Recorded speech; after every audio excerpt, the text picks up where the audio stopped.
We begin this newscast with a weather update.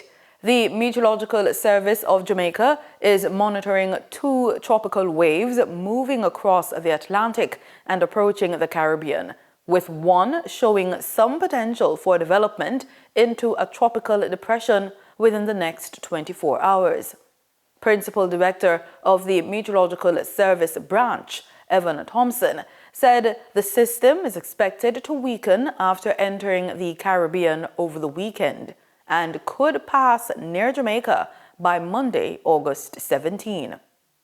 While the system is expected to bring rainfall to sections of the island, Mr. Thompson said it is not expected to strengthen into a tropical storm or hurricane as it approaches Jamaica.